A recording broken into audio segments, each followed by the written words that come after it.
So, daming cherry. So, ito lang yung nasa baba na kaya nating abutin. So, ayan. Yung nasa taas, wala, ang dami dun.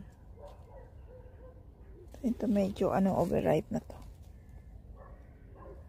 Yan. Ang daming bunga. Ayan oh. Wala lang guys. Nagkakalaglagan lang yan.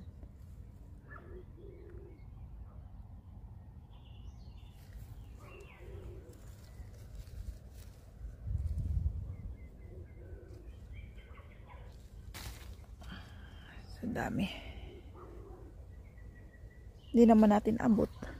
Ito yung sa baba. Ayan.